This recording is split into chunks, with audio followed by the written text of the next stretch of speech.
Let's take a look at this yellow V6 that is currently set at Sacramento Pipeworks.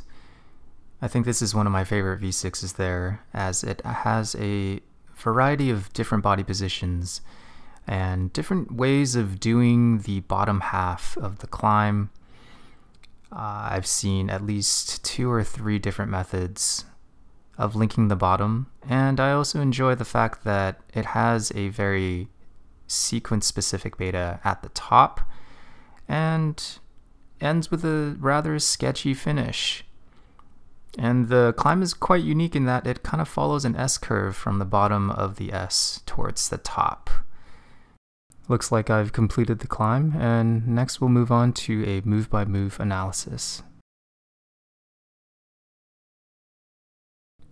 The start hold is this big lemon wedge on the red volume. It is a rightward pulling side pull, so to get into the optimal position, I'm going to set up with my right hip facing in, since my first move is going to be the right hand going to my right. And for my choice of footholds, I'm going to use the one that is closer to the direction that I'm pulling.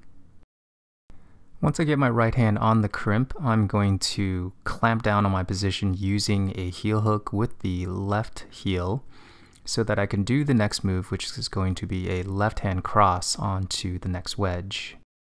Here's the first counterpressure decision I have to make. I have to decide whether I want to go to the next handhold with my left, in essence doing a double gasstone with the left and right hands, or if I want to go with my right hand. I've decided that I want to go with my left hand, so in order to stabilize my position down low, I'm going to execute what is called a bicycle on the start hold and the volume. First, I will turn my left heel into a toe and then use my right foot to press into the volume, in essence kind of counterpressuring with my feet. Once I get the left hand on the hold, I want to keep bumping it up until I get to the very top of the hold to where it serves as more of a downward pulling hold so I can secure my position better. Notice how both my feet are still counterpressuring against each other on the start hold and its volume, serving as a third point of contact with me and the wall. The next sequence involves going upward into an undercling. But because the undercling is about head height, you have to kind of cheat a little bit and use the side pull portion of it to stand up high. If you go directly from the undercling, it's virtually impossible. You can see that there are 3 crimps up above, and the third crimp is to the right. So thinking about the sequence, you want the right hand to go towards the third crimp. So to get to the first crimp, you have to go right hand. And the sequence will go right hand, left hand, right hand.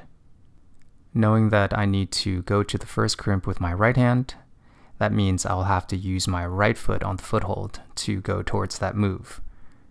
It naturally makes you want to use your left foot because you are using your right hand on the side pull, but for the sake of the upper sequence, you're going to have to use the right foot and handle a very small barn door.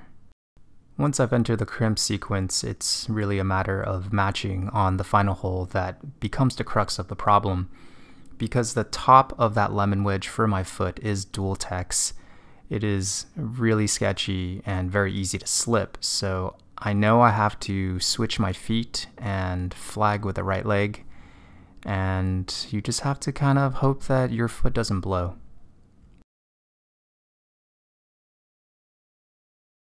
Another way of doing the counterpressure low crux sequence would be to lead with the right hand, and that does have its appeal as that side pull does work better for the right hand as opposed to the left.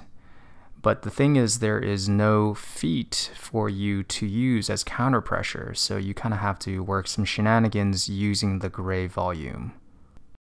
Ideally, you would want a foothold further outright to counterpressure the right hand, but you really only have the volume, so what you have to do is back step on the volume to kind of counterpressure the right hand, and then switch feet.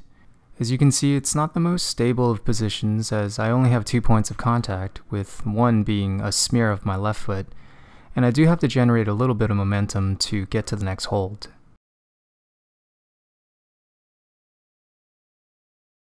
That's it for the analysis. If you guys have any questions, please feel free to write them in the comments below. And if you find yourself at Sacramento Pipeworks, I strongly suggest you try out this climb. See you guys.